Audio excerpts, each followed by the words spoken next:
she's just friendly and engaged, like, and she was taking on what you were saying, things like that, right? And this wasn't necessarily surprising to me, but the reason why I thought it was interesting is, you see, his experience with her was a reflection of himself.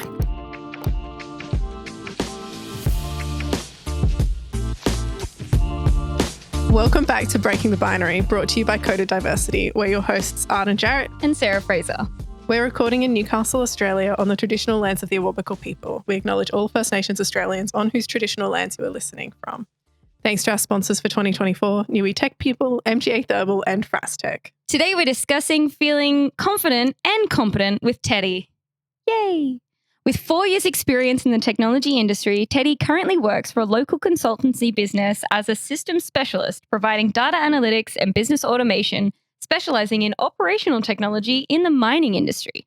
His background is diverse, covering multiple roles at fast-paced, privately owned SaaS companies, starting with an IT traineeship in mid-2020. Perfect time for it. When Teddy was younger, he was studying to become an astrophysicist. In the near future, though, Teddy plans on studying part-time to become a psychologist, as he lives with complex post-traumatic stress disorder and wants to help others like him overcome trauma. It's really great to have you here, Teddy. Thanks for having me. So I'm really excited for the discussion today. If you can't tell, this discussion actually came about because I saw an article that popped up on my LinkedIn feed, and it's called "Why Do So Many Incompetent Men Become Leaders?" It's from 2013 by Tomas Chamorro-Premuzic. Please ignore my pronunciation. I tried my best. It's an article that went on to be a book, and then many other articles discussing the same thing. It's reshared a lot over the last 10 years. It talks about if you display characteristics such as assertiveness, bold, abrasive, then there's a strong likelihood that people attribute competence to you, especially if you're a man. And as everyone listening probably already knows, those specific words describe characteristics typically given to a man. And if you're a woman and you display those, you're much more likely to receive bossy, rude, or abrasive. Or aggressive. Which is up there with my favorite words used to describe me. So one of the things that we're going to be talking about is what makes a good leader. And part of that is, how do you define a good leader? Some of these qualities might be self-awareness, humility, emotional intelligence, agreeableness, coachability, connecting with others, mentoring, managing others as well. And this article says that women on average outperform men in these measures of leadership, these specific measures. However, if women do this and lean in and advocate for themselves and have some of these qualities that we put to competent people and competent men, then often it's complained that we're too ambitious. So it's there's this catch-22, and that there's no winning. It's as we kind of discussed with Claire on her episode, how there's this invisible criteria that's designed off men, and historically men being leaders that women don't fit into, whereas women in leadership looks different and has a lot of positive qualities of its own. And that isn't recognized as a traditional leadership format, but also when they try to lean into the traditional leadership format, they're also penalized there. So it's a no-win situation. And also in that, acknowledging that women from being girls are socialized to listen more and be more empathetic characteristics, while men are encouraged to be outspoken. Teddy, how does gender influence how people listen to your input? And what has been your experience with that? Yeah, it's been wild, to be honest. Yeah. I came into the workforce after I had transitioned, but my experiences, especially over the last few years since I've been going through therapy and I've naturally developed my own confidence, the way that I'm perceived now is wildly different. But that's because that confidence is coming from an inner confidence. It's not something that I outwardly project deliberately to sort of, I've found that people who are sort of going outward and sort of making it more obvious, it's kind of like, oh, I have this, I do this is my previous XYZ, or look at this about me, or something like that. It's usually to cover something up. And so when you're coming from a place of inner confidence, you don't find the need to rattle on about that type of thing. And how I'm perceived is, I don't know, I think people can sort of naturally tell that I do have an inner self-confidence that, but it comes from also being humble as well, right? And willing to take on criticism and feedback, things like that. There's something I want to speak about as well. It's called the Dunning-Kruger effect. Have you guys heard of that? Yeah. Yes. which is directly, it's the relationship between competence and confidence. Yeah. I am guilty of this myself. I'm sure all of us are naturally because we're human. But to give you an example, basically it's an overestimation of your ability, right? When your competence is low. And an example of this is I recently bought a bike, right? A Fuji Feather. I love that thing. And it came in a box and I had to assemble it. I've never assembled a bike in my life. I thought, I like to learn new things. So I was like, I'll give it a crack. And so I'm putting it together and I put the front wheel on and the wheel is touching the frame. And I was like, well, that's odd. But like my first thought, immediately, I was convinced these people have sent me the wrong parts. Oh, I love that. Oh no! I was like, they've sent me the wrong parts. I was like, this is clearly what's happened. And until it took me a second, and I googled a picture of the bike, and I was like, oh, no, the front forks were around the wrong way. So like, I was the idiot, right? So, but Dang it. I've seen someone try to open a sliding door, and they were quite high up, like leadership. And they were fully like, it's broken. It doesn't work. And I was like, and then like 2 seconds later it opened. And I was like, I wish I had the confidence to be like, I can't do this thing, therefore it doesn't work. Oh man. Meanwhile, I'm like, automatic doors don't open for me sometimes. I don't know why. I think they can tell I don't have a soul or something. I'm like, what have I done to this automatic door to break it? And there's no process at which I've interacted with it other than maybe not, I don't know, radiate enough, whatever it's picking up on. Yeah. Juice. Air juice.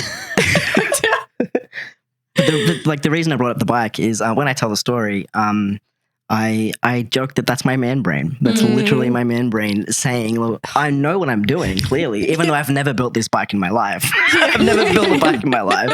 And then to flip it around and be like, oh, but it's the ability to look and go, oh, I was the idiot. I am the idiot, right?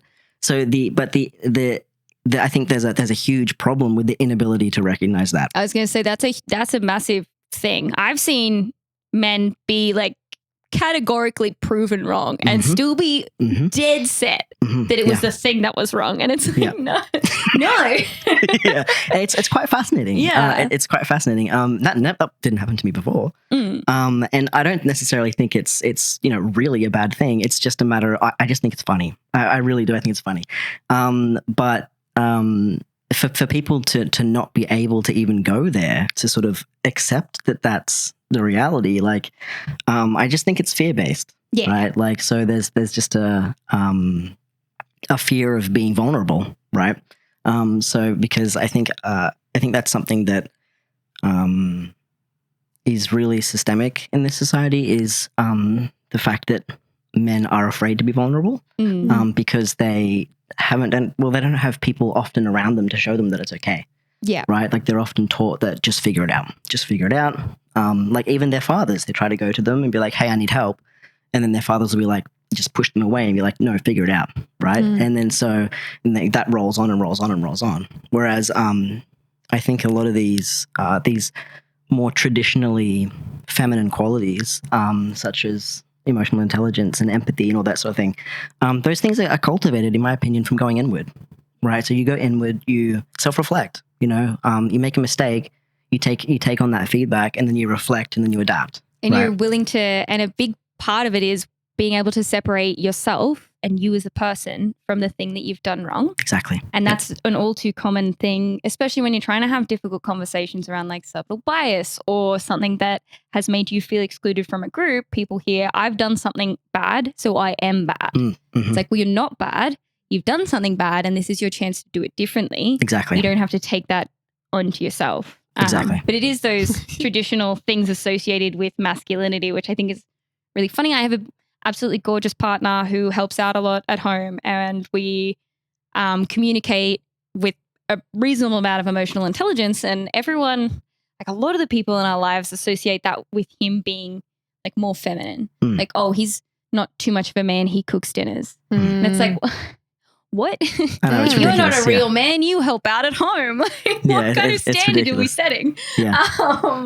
So I think it's like redefining masculinity will push us a lot of the way to helping out more at home, having more successful relationships, and also helping men deal with a very serious mental health crisis and a lot of those feelings that are being repressed or pushed away, whereas actually accessing those feelings and determining how you're going and being able to critically reflect would make a huge difference in both their life quality and the life quality of people around them. 100%. And I think that applies to everybody as humans. It doesn't matter if you're a man or a woman. It's just women, in my opinion, are more inclined to go inward, right? But yeah, it's everything. And my It's everything. research said that like the benefits of an equal society is that men are actually happier, higher levels of happiness and satisfaction in work and home. Gender diverse companies are more profitable, and women-led countries had lower death rates over the pandemic as well. And so, if you're actually looking at the benefits of a equal society and looking at competence, and it's helps everyone, right? Yeah. The confidence one, I think is, man, this is one of my favorite topics. But it is like very related to seeing usually only men that I've seen, it might happen to women as well, fail upwards. There's people that you're like, how have you gotten this job? And it's just because they accidentally tripped and fell into a job because they were confident enough to go for it or whatever. And then because they had a good job, they got a better job, and then they continued up and they're like, well, they have all this experience, so they must be good, even though they've just kind of been tripping their way through it. Yeah.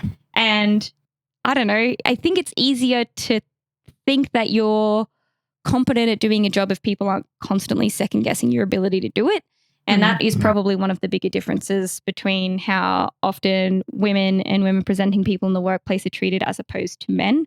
I know that I do a fun thing, which is just make a random, quite complex reference to something about like the fact that I built my own computer or that I know what a certain coding language is. Just slipping in a fun way so people know that I know what I'm talking about, because the assumption is that I'm non-technical and I don't know the difference between like a breadboard and whatever else, like a piece of bread. And that's really frustrating.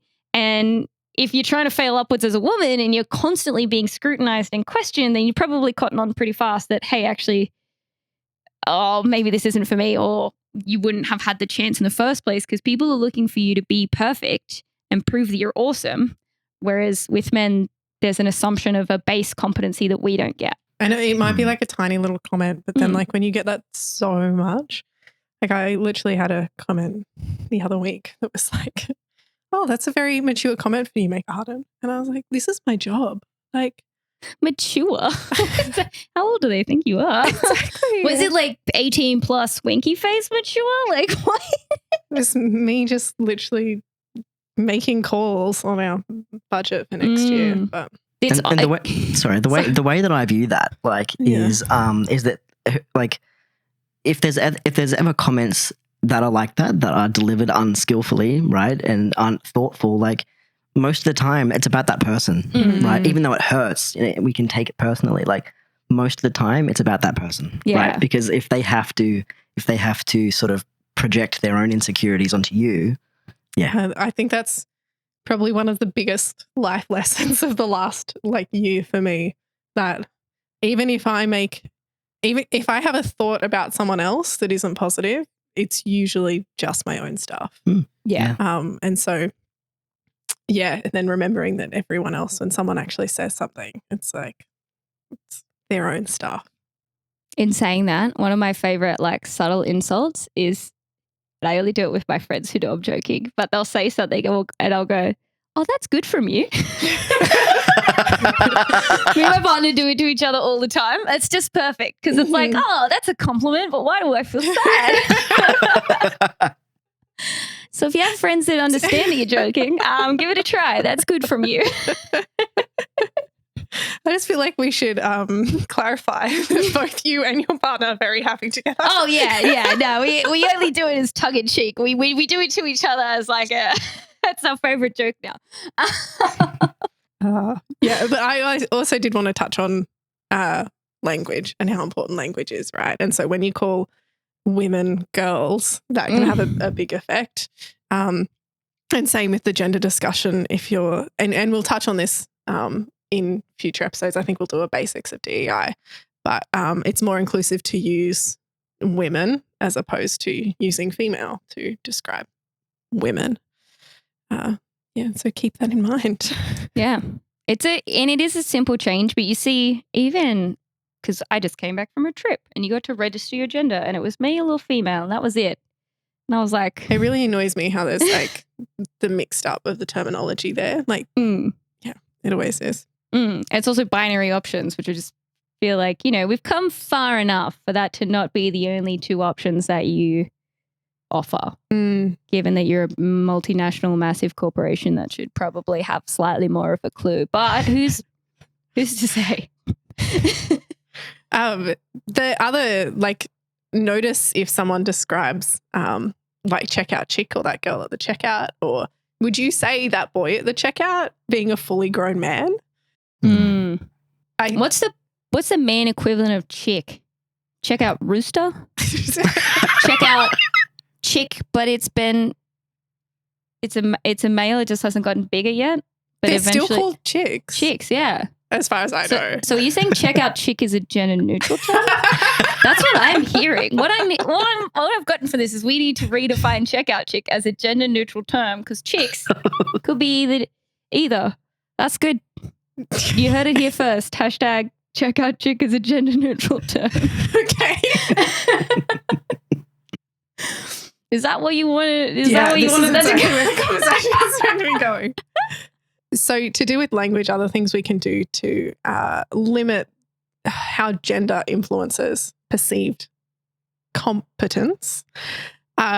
Notice if a woman's being interrupted or ignored in meetings. A fun exercise I enjoy to do is look around at the meetings and see if there's any women in it, apart from myself.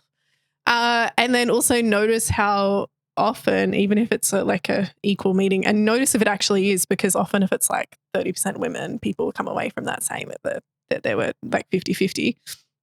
I actually count people up as an exercise. And yeah, notice how frequently men talk compared to how often women talk. I actually fell down a rabbit hole of reading a bunch of research articles about how women and men are perceived in spaces. And there's that common myth of women talk more. They're constantly yapping. And I do yap, and I'm probably pushing that average up. But they did a bunch of studies where they just record snippets throughout the day of particular rooms. And it found out that men and women talk an approximately even amount. And if there's anyone that's leading, it's men slightly. But I just think it's really interesting how that myth is perpetrated. And even in some of the studies they did in classes, women talked less, but were perceived to talk more, which is really fascinating. I found when I was reading about this book called The Authority Gap, which I haven't actually read the book, my bad. But I recommend it. Sorry, you were reading about it, not reading it. Yes, and I would link that article. But it shows that the unconscious bias plays out early. So in terms of how women are perceived. So in one US study, it found that elementary and middle school boys were given 8 times as much attention by teachers, and boys were rewarded for pushing themselves forward and calling out, and girls were being rewarded for being neat and quiet. So the quote from the book is, "Little wonder that so many girls lose their voice, confidence and ambition." Have you found, and if you feel comfortable talking about this, like how you've been perceived in moving through the world has shifted over your journey of existence? It's a weird way to phrase it, but you know what I mean? Yeah, certainly. It's to have people, circling back to what we were talking about before, like to have people just look at me and sort of perceive that self-confidence. It's weird. It's honestly odd. Because I have moments where I don't feel confident, right? So yeah, I don't really know how to explain it, but it's odd. It's very different.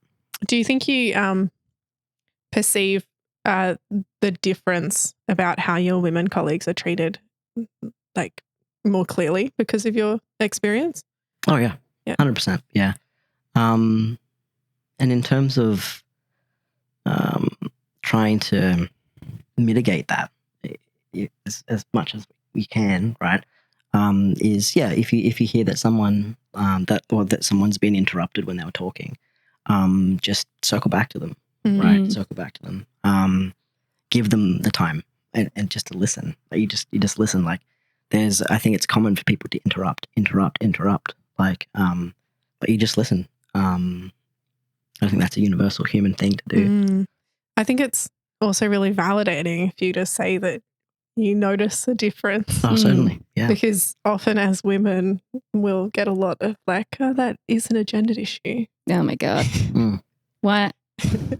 I've had Sarah this is an knows. agenda issue. Whew, that's a red flag to a bull, even though they're attracted to not the color but the movement. Anyway, that's an aside. It's a fun fact. I do think it is interesting. Just being aware is so massive because I've been in group settings where it's just been me and a bunch of men and trying to explain the instances where that unconscious or subtle bias shows up to men who don't have a lens to view any of that and haven't done the work to try to understand how it shows up is really hard. And it feels like I'm fighting a legal case for my own self-respect with men that are telling me it's not really happening, or I'm making a bigger deal out of it than it has to be, or that they didn't notice it, so it must not have been there. And that's really hard, especially as a younger woman in the space as well, like having to fight for any little progress and not having anyone else be like, yeah, I noticed that too, or I can see where you're coming from, or even just an I believe you. Is always nice. Exactly. So it is massive to have men in the space that do see those kinds of things and can advocate for you if you need it as well. Yeah, exactly. Yeah. Interesting linking the I didn't notice it to the bike example you gave. In that maybe if they didn't notice it, it didn't exist. I don't know if I mentioned it before, but I used to have a roommate. He was really tall. He's one of the worst people to ever exist. I'll go on record and say that. And he didn't believe in racism or sexism, but he did believe in heightism because sometimes it was hard for him to get into buildings and stuff. And it was interesting because I looked it up, and actually, like, generally, it's more favorable to be a taller man than a shorter man because you get better promotions and you're seen as, I don't know, more capable leadership for whatever dumb reason. I was like, maybe if there is heightism, dude, you're still benefiting from it. But yeah, he'd never experienced racism or sexism as a white man. So Therefore, it didn't exist. Yeah, therefore it didn't exist. Like that was his it was logical decision. And that's why I've gone on record to say he's one of the worst people that ever exists.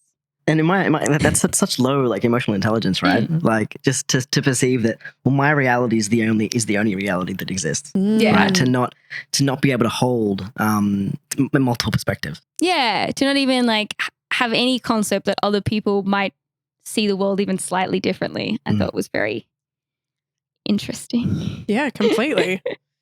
In terms of incompetent men being in leadership, how do we even that out? And silly question, is the answer to promote incompetent women to become leaders?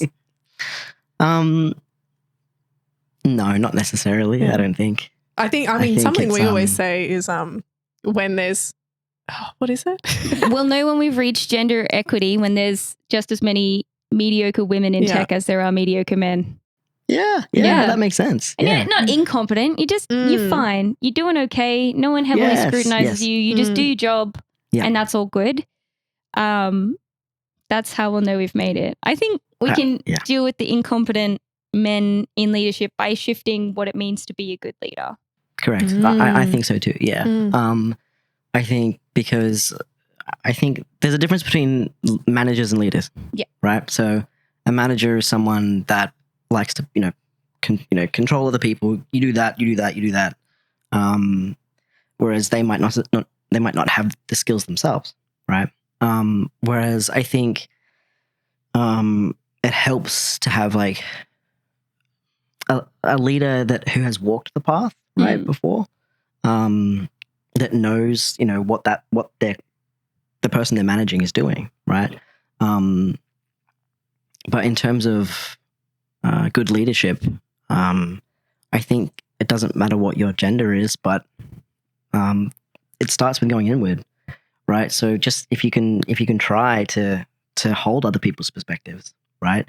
And just by going inward with yourself, like you end up cultivating that self-confidence and that empathy and all of those things, which are so crucial, like to be able to be a competent leader, in my opinion. But I don't think that's for everyone, in my opinion. Yeah, and not everyone, and that's a hard challenge in tech, is that a lot of people are very technically competent as well, and they have a deep understanding of what they're doing, but they might not be people like people inspirers or people that can take care of a team. A manager or a leader's job, as much as anything else, is to inspire and assist their team with doing their best work. And you might know the system back to front, but if you make your team sad, or like you don't inspire them to do their best work, you micromanage, you don't communicate clearly, you don't meet them where they are and how they need to be led, then you're not actually doing your job as a leader. You're just a really good, like, I don't know, top developer or something, and should be left to do your own thing where you're best suited, and let the people management for someone who has that skill set or is looking to develop that skill set as well. Yeah, I agree. And I think it can be a lack of resourcing too, like where so many companies these days are just I'll just grab the first person you see, like just grab potentially internally, like just grab this person, just put him over there, right? And it's like, well, may not be suitable. And it is hard to tell. You do need a level of technical competence, but then how do you assess for some of those other skills that are less tangible? I know we call them soft skills, but we're going to start calling them really hard skills because they're hard to develop. Rebranding. Yeah. Especially if they haven't seen them lead a team before. How do you know that that is something that they'll have the emotional toolkit that you develop by reflecting on yourself and then having that ability to hold space for others and understanding what their emotions are as well? You don't really know until you try. And if you try and it goes badly, spaghetti-o. Have a raise. Yeah. Clearly you're suited to the position above that. Only if you're a man. Sorry. Teddy, I know you've had a few mentors and role models.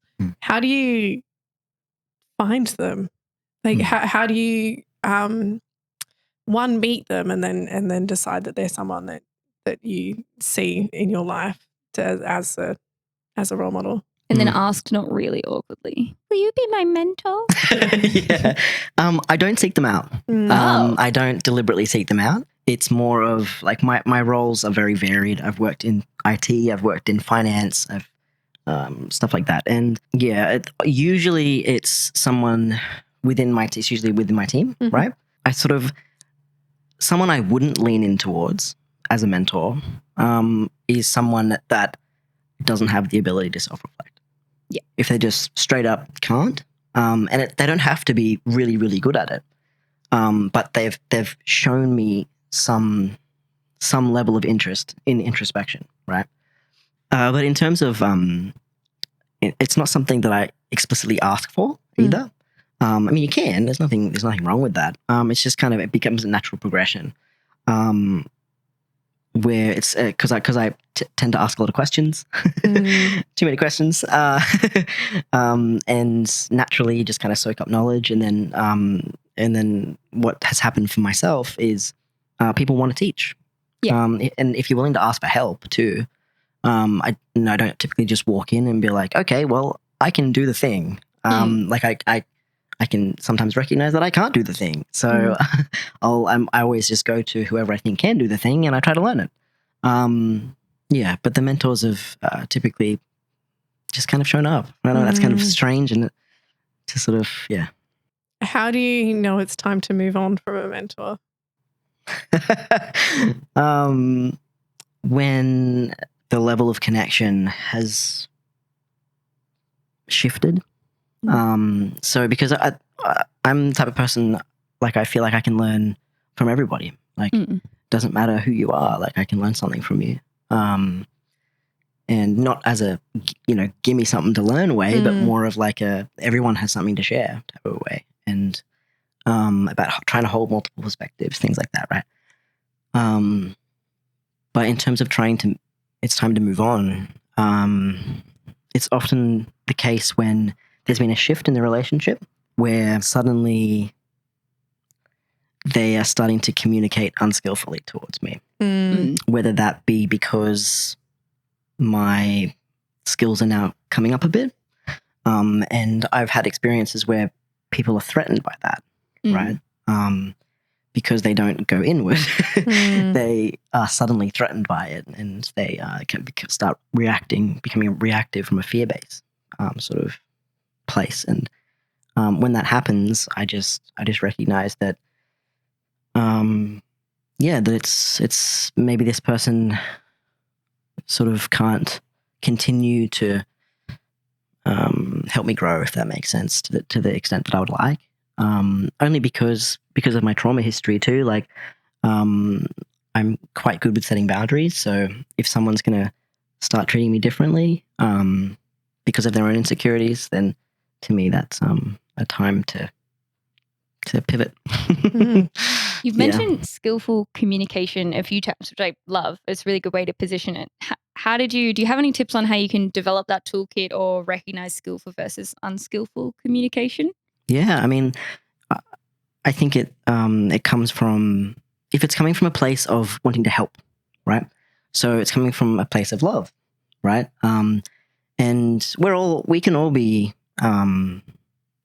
guilty of accidentally being unskillful sometimes because we're human. But I mean, typically you can sort of pick it in the way that someone will assist someone, right? Like, say that someone is being afraid of something, right? They're afraid to do something.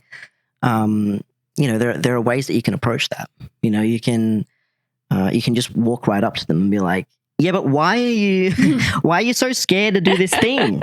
Right. Like, and then you just walk off. Like, you know what I mean? Like, it's not, that's not necessarily helpful. If anything, it might make the person feel worse. Like, now they feel ashamed of being scared as well as scared. Correct. And you didn't really help them solve the problem. Whereas you can approach that type of thing a bit more skillfully, taking into account the other person's perspective, right? So how they might be feeling at that time. And, well, if I was in that situation, what would I want? Right. So skillful, I think it's all in that soft language. So if it's coming from a place of kindness, that's typically more skillful than a place of fear, where it's, and I think something that makes a good leader too is someone that, because sometimes just saying something to somebody isn't necessarily helpful at the time, right? Like, sometimes it can just go in one ear, out the other, right? Especially if someone's scared of something, they don't want to change, right? But I think something that makes a good leader too is if you can recognize that and then just go and do the thing. You just go and do it. Yeah. And you don't even have to mention the fact that you can see that someone's scared to do something. You can just go and do it. And then it's up to them, because that's just a visual showing that person that, it's potentially not as scary as they might think. But and then what they do with that is up to them. Like, you can't sort of change what that person does, but it could open their eyes to a new perspective too. Yeah, my business coach once said, once someone's in a reactive state, don't listen to the content. And I feel like that goes both ways. They're not listening to your content because they're in a reactive state. They're in a high, tense, panic state. Nothing's really going in. They're just like knee-jerk reactions. And don't listen to any of the stuff that comes out of their mouth, because it's probably not going to be great. And it is very much to do with that like heightened anxiety state. You just need to let them work through. But yeah, switching off from being too engaged with the content once they hit a reactive state, but being able to recognize that someone is in a reactive state is... Yeah. Instead of letting yourself instantly react to. Yeah. Like, if you get into reactive state in response to someone else's reactive state, that's spaghetti-o. I think people get very intimidated by that as well, though. It's like it's probably one of the skills of being autistic that I'm usually I guess I can see something happening and I'm like, okay, usually need some processing time. But then they're very like, why aren't you reacting? And even if I've thought about my points and like I know what I want to say, I'm still responding to them reacting. And they get very put off by that. Yeah. Yeah. I've had that too. Yeah. Maybe like on my level. where you sort of disengage from that reaction. Is that what you're talking about? They want you to yell. And I'm like, oh, no. Yeah. Mm. That just, people are very threatened by that. I've had that too. Yeah. But from my perspective, like 9 times out of 10, I'm not reacting like that. Like only because I have the ability to watch myself and watch those things. And so if you come from a place of peace and sort of unwavering, sort of being a bit unshakable, people are like, what? Why aren't you? And they'll push harder. Like, why? Why aren't you reacting? Right? It's like, oh, it's kind of about you, mate. Yeah, it seems like a you thing. Yeah, I mean, having ADHD, one of the big things is emotional reactivity because your brain is constantly firing on all cylinders. So if there's something that hits you at the wrong direction, all of a sudden all of those cylinders explode and you get this big reaction. So I've always been very aware of when I am in a reactive state. And what I do is like, I'm going to have to go now because I'm going to say something that neither of us is going to enjoy. And then once you've gotten from that reactive state and having that skill of introspection to understand how you're feeling and whether whatever you're about to say or how you're thinking is coming from a panic state or a logical standpoint is really important. And I have something called, I've termed it the BIF book, which is when I need to have difficult conversations, I'll write down some of the points I'd like to make once I'm out of a reactive state and then have a structured conversation with people. Writing points down that you want to make in an argument is a really easy way to see if you sound absolutely bonkers. So there are some things that I've written down, I'm like, no. I'm usually the opposite, great. being like, why am I so upset? And then I'll write everything down and be like, makes sense why I'm upset. Yeah, exactly. Yeah. I'm a big advocate for journaling. Yeah. It's huge, a huge way to build that self-awareness. Yeah. And the thing is, it's fine to feel like get into a reactive state. And it's fine to have those big emotions, but it's how you deal with those emotions and how you work through them yourself and how you work through them with others that makes all of the difference. Like you can't switch off having feelings, but you've got to develop a toolkit to manage them in a healthy and productive way. Exactly. And they happen for a reason. And that's also one of the really big positives about knowing your brain. Yeah. Because I think as someone who's kind of openly autistic on the internet, sometimes Just on the internet. You just post those memes that are like rainbow and wobbly. Oh wait, no, that's me. Damn it. Oh, excuse Sorry. me. No, okay. Well, I'll get asked by people, not on the like off the internet in real life, if like they should get their kid, like they're pretty sure their kid has, like is autistic, and like should they get them tested? Like, is it useful to know all of these sorts of things? And I think like apart from the kid just receiving the support, actually then knowing that people who have brains like you struggle with things like reactivity, and then being able to go away, like for ADHD as example, and being able to like find structures that work with your brain. Yeah. Super useful. I just thought that was really interesting when people would say to me, I didn't want my kid to feel different or They already feel weird. different. I was like, I grew up having a core belief that there was something wrong with me to my very like soul, and I didn't know what it was, but I knew I couldn't do life the same way everyone else could, and I thought that that was just how it was. Lo and behold, mad ADHD. But it would have been really helpful to know that I wasn't broken. I was just running a different operating system. Yeah. And how much easier is it now that you like can work with your brain? Yeah. It's still difficult. Yeah, it's, you know, the stimulants help. Thanks, doctors. But yeah, it has made a big difference knowing that emotional reactivity and understanding and being able to introspect even better, because I have all of the knowledge of what's going on in my brain and can deal with it more effectively. It's good stuff. Teddy, what do you think about the classic fake it till you make it advice?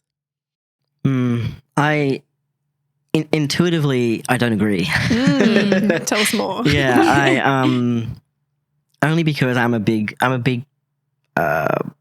believer in just be authentic. Like, just be authentic. Don't try to I don't know, because the more you go against yourself, the more pain you're going to be in, the more you're going to suffer, right? Yeah. Like trying to pretend to be something you're not, or yeah. And I think if you fake it until you make it, well, what is making it? What is that? You know, where are you going? A certain point, and then you get one of those little merit badges that you got at school carnivals, maybe. Yeah, you get a I little never won scout. anything, but I've seen them.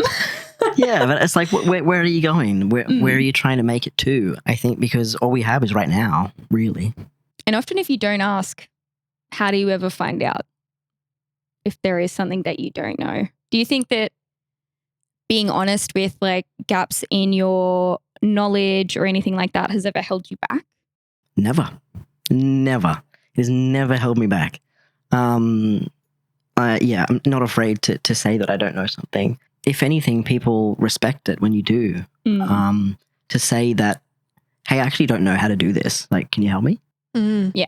Yeah. I just, and also like if you keep faking it, and then you don't ask for help, it's like a house of cards, really.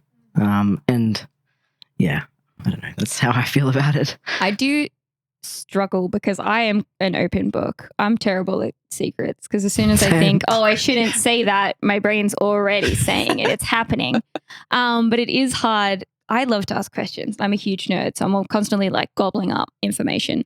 But at the same time, I know that a lot of people are looking for evidence that I don't know so like balancing, stuff. Sarah. I don't know my stuff. Sorry. So it's really hard to, I guess I do a certain amount of like sense checking in feeling out the vibe for a person as to whether they're safe to ask questions to and admit that I have gaps in my knowledge, because I know that once I have asked a question, that's for some people irredeemable evidence that I am in fact a bit of a idiot. Idiot's not a swear word. So it's a tough one to balance. Like I want to learn and I want to learn off people who know better than I do. And everyone knows something that you don't. But at the same time, I don't want to give them any more evidence if they've already decided that I don't know what I'm talking about. I think that wouldn't be the right person to ask. Yeah. I think that's really the key is safe. It's really, well, that's how do you find a safe person? Vibe. Because I think also being a queer person and someone who's neurodivergent, and it's just really interesting to kind of come into this world then knowing that there are biases, and then you're like, how do I, and literally just saying everything. How I know there's people who don't agree with my life and don't agree with, I don't know, I guess my brain, but like how do we go about finding or meeting new people that then like we know we can be ourselves with? Do you sense it? Like, can you spidey senses, like a felt sense? Do you, if you're sitting across from someone or having a conversation with someone, do you have a sense that I don't know if this person quite gets me? Do you feel that? I feel like through growing up as an autistic person and maybe other things, I didn't necessarily learn to trust my gut, and so I think just sensing it can be really hard. Yeah. I think I used to struggle with that too. Yeah. It's intuition. That's the only. It's not really practical advice, but I'm a big believer in believing it, like in feeling that, for like trusting it.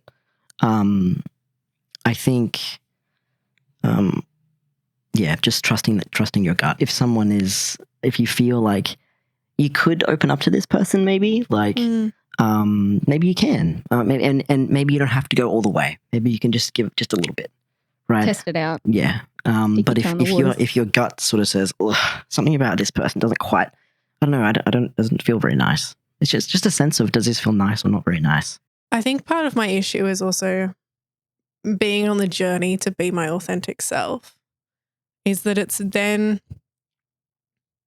I've had people around me before. Essentially, I've lost a lot of friends, and I don't know why. One, probably because autistic and masking heavily.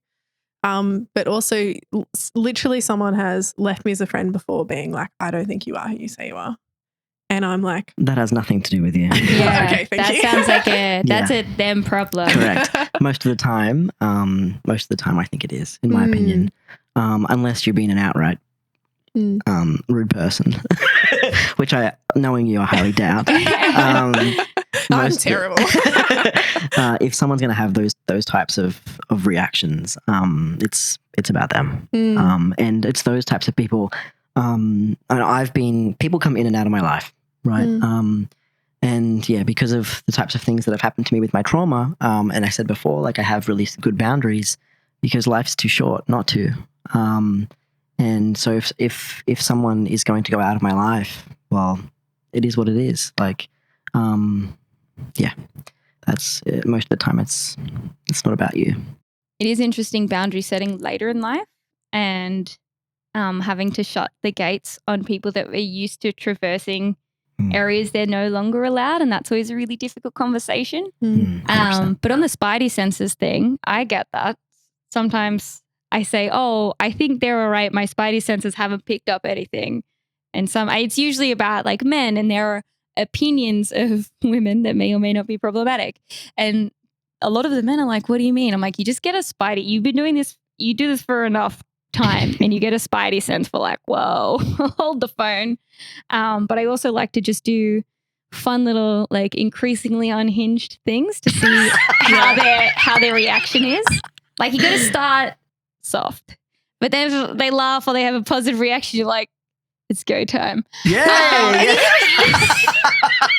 You can see when you've lost them and you know that's the line. I found it. What are some examples, Sarah? Oh God, no, I don't know.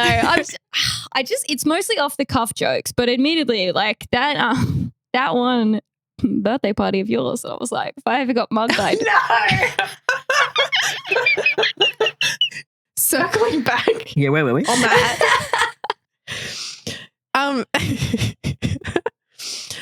In the balance between being your authentic self and self-promotion, I wrote down earlier like personal branding, right? Because that's as a branding person. And confidence, it appears to be a lot about talking about what you're good at, not actually it's like evil marketing, you know, when they're like trying to sell you stuff, but it's not actually very good. Evil marketing. Yeah. It's just evil because what they're selling is bad. Yes. Fair enough. Or they're using marketing behavioral bias tips. Are they like sell vitamins, minerals, but it's like mostly sugar and it's juice? Greenwashing. Yeah. Yeah. We're eco-friendly in the fact that we don't do as much pollution as we could. So if you're a leader and you're greenwashing yourself, like what's the balance between being authentic and self-promotion, essentially? Because you need to advertise yourself as being competent, which people attribute to being equally confident. I don't do too much self-promotion, to be honest. Like, I'm pretty inward. Got really good word of mouth marketing. Is that what it is? Yeah. Sounds like a euphemism. It's not. But yeah, What's in your coffees? Got too much sleep last night, everybody. I'm at full power. From my experience, it's come all from competence. Like, I just show up and I do my job. I do it as best as I can. I don't, but I also observe too. Like, observe, am I happy where I am right now? Yeah. And if I'm not, why? And maybe there might be something else that interests me. I don't think people do that enough. People, I think, I agree. I think people get stuck, and at my last job, I was in a lot of different roles, and I was at the company for a reasonably, only for like 3.5 years, and that just came from just whatever the job that was given to me. I just tried to do it as best as I could, and then if they want me to stay in that and I don't like it, I say no. And I go, no, actually, I'm going to go over here because this interests me now, or this interests me. And then I go over there and I learn that thing that I had no idea about before. But it's also about reaching out too. Like, if you want to be somewhere, talk to someone who's there. You know, talk to someone who, or is in a related area or something like that, and be like, hey, you know, what's it like over there? And then it sort of gives you ideas as to how you can get there. And if you're not happy, don't stay. Like if you're fighting upwards, and you know it's been ages. You know, they dangle a carrot on your stick, on a stick, saying, "Oh, you've got to wait until July until you can get a pay rise that's like 2.5% or something like that." Like, even though you look at the market and it's so much more, it's like, well, just ask yourself why. Like, can you grow there? Or and to me, it's a big thing about leadership. The leaders above me too, the managers above me. I mean, if I'm happy, I wasn't happy at the company I was at before, because of the company as a whole, and you know the issues, the values with the issues started right at the top and it trickled all the way down. But and I knew that for a really long time, but I had always had a really good relationship with my direct manager or my director, right? Or just direct relationship with them, so that was always good. But that's because I chose to cultivate that. Yeah. It's always don't stay if you're not happy. And it's a big scary thing to leave your job, even if you do hate it. Yeah. I mean, I can't speak. I tried to quit my job and they said, but please don't. And I said, oh, yeah, no, you're right. And then my contract expired and that's how I left that job. You're 100%. We get scared. Yeah. And even reaching out to someone in a different department can be really intimidating. I know when I moved into data, one of the big pieces of advice that I was given was talk to people in the space, like start to get to know people. And I was absolutely terrified of doing any of that. And I don't know how, and this is not tangible advice, but I just did it. I just tricked myself into doing it. Like I tricked myself into getting a blood test. And I did the first one and then I did a few more, and every one that I did, it got a little bit easier. And the first one is terrifying. The second one is still terrifying, but maybe less so. And it just gets progressively less terrifying the more you practice it. And it's not as scary as we make it out to be. Yeah. Even though it still is scary. Like even people are people. And they're probably just as scared as you are of them, like spiders.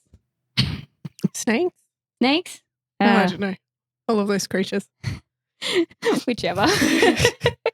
I don't think everyone is necessarily scared. I think it's I just assume they are because that's my experience. Yeah.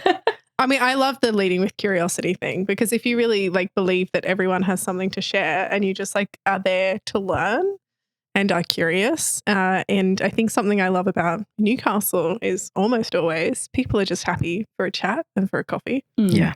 And that actually means that I mean, it builds your confidence, but in a way, then it makes you appear competent because, like you were saying, word of mouth, like people just get to know you. And usually you can tell when someone's talking if they enjoy what they do, if they know what they're talking about. Yeah, exactly. Yeah. And I think, staying curious is so important. Being curious about other people, about what they do. And leading with kindness too. I've something interesting too, actually. I had myself and a male coworker, and I was talking to one of my female coworkers over Teams, on webcam, who is in a higher position than me. And she needed some help, with some invoicing and things like that.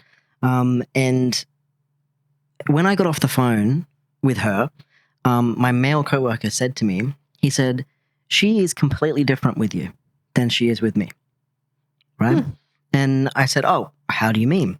And he said, oh, she's open to criticism. She's, she's just friendly and engaged, like, and she was taking on what you were saying, things like that. Right?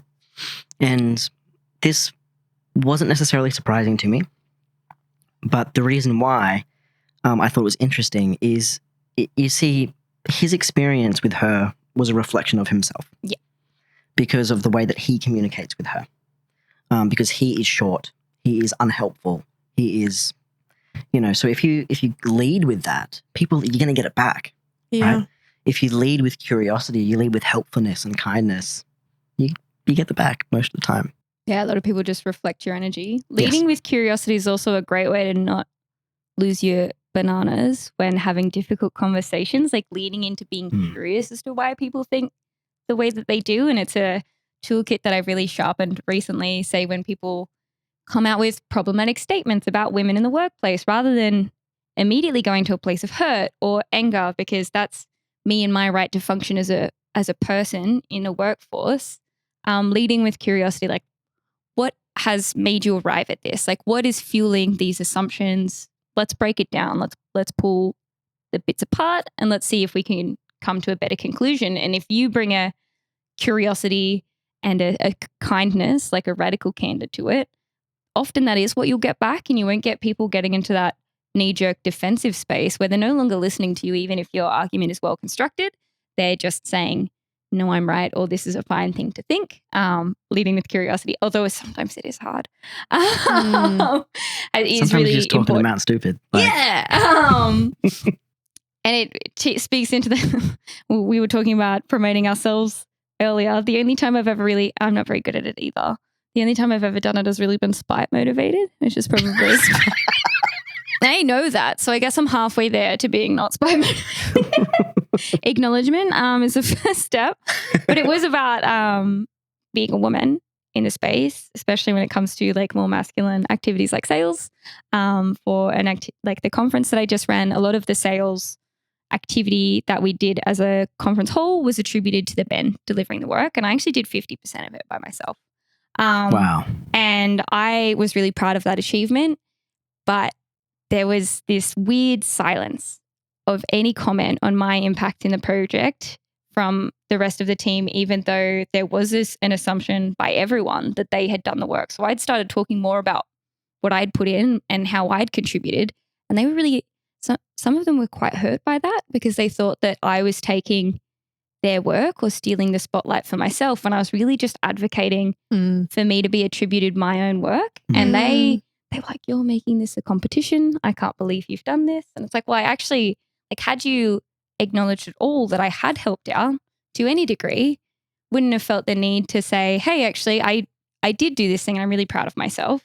But it's such a fascinating, like, this person has more, therefore I have less, zero-sum game that we often fall into. Yeah. I did a bunch of sponsorship and that's great. And they did a bunch of sponsorship and together we're all awesome. It's not I did a bunch of sponsorship, therefore you did a worse job.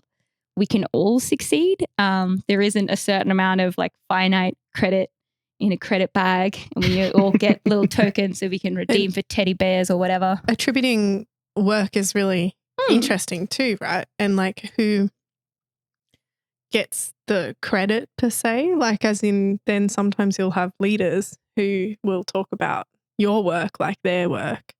And I think I probably find it a bit easier because I am the marketing department. And so I can usually like send out an email and be like, hey, this is like an update on the marketing and like be a bit more visible on the stuff that I do that no one else sees. But yeah, if you're in a team, then it's like, I have definitely noticed that there's some people who it's a team thing, right? We're all within a company, but want their name attached to that thing that they did. And so it's like, I guess then what's the line between self-promotion and teamwork and potentially taking the credit from someone else if you're the leader? Big question. It is. It is a big question, yeah. There's no there's no I in team, but there is a me. You switch around the letters / have dyslexia. Which I do, so I'm allowed to make that joke, everybody. It's hard. I think that's a hard question. I think because my experience, I do struggle to advocate for myself. So I've had those things happen to me where I've done all this work and the person above me takes that, to make themselves look good, right? But I didn't do anything about it. Right. So I don't know. That's a hard one for me. I don't know if I can answer it. I'm not very good at that. We'll see. I haven't I found just any let it good happen. answers yet. That's a strategy. But it's difficult because your experience as women as well. Yeah. Right? It feels more. I would assume it would feel more hurtful. Yeah. Mm. I mean, right? 9 times because out of you're 10. used to being disregarded anyway. So it's Yeah. like, oh, well, here's another layer on top of it. So true. Like I usually would have let it happen. I think the thing that motivated me was like we just ran this conference. The base rate of IT professionals in Newcastle identify as women, according to LinkedIn, is 37%. There's only 20% of our participants were women. It's like, what can we do to signal that that conference is a safe space and a welcoming space for women in IT professions to attend?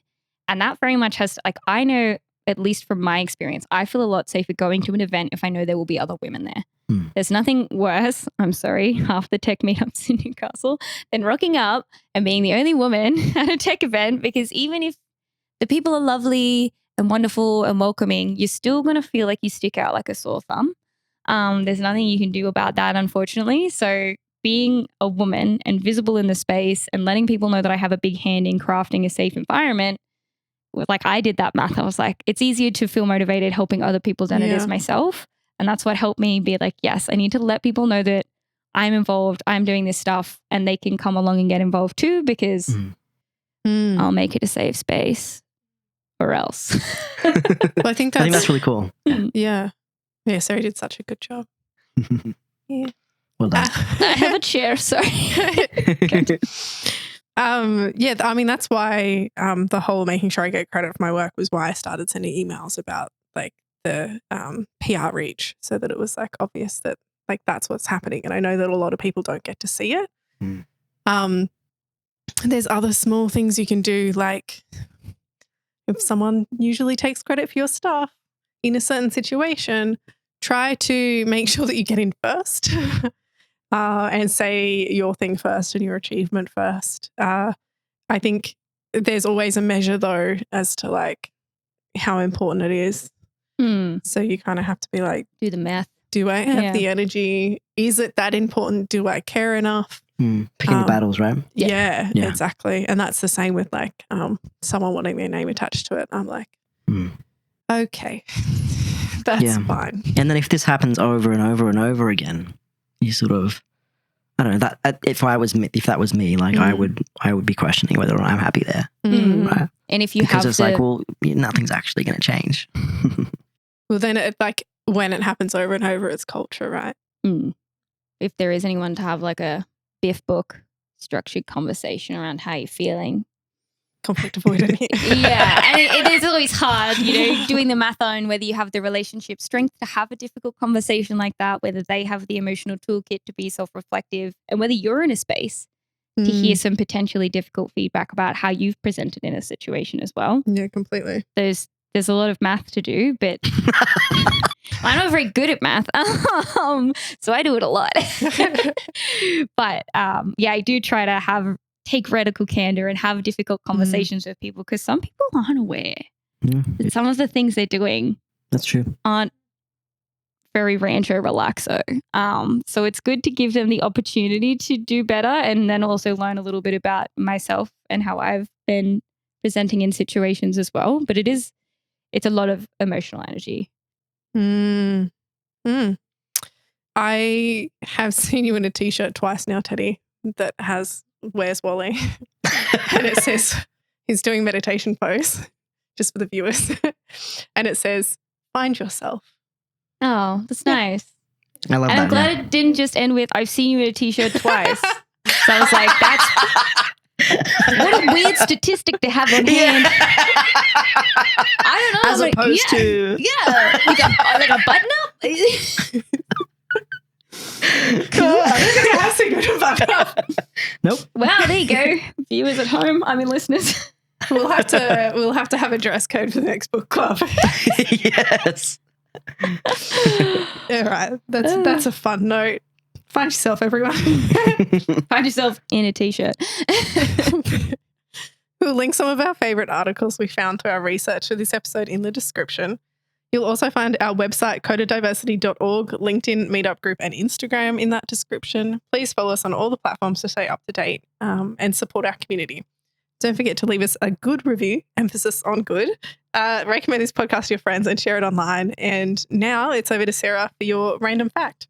Oh, this is a good one. I just came back from a holiday to Bali and I saw this thing in the ocean that was, honest to God, the worst thing I've ever seen in my life. And it's a 2 meter long, quite thin sea cucumber called a banded sea cucumber. I hate sea cucumbers. And it has this terrifying, like, imagine your hand in a circle, but it's these little tendrils that it feeds food into its mouth. And it was so long. Anyway, it's probably fun was the wrong way to start that.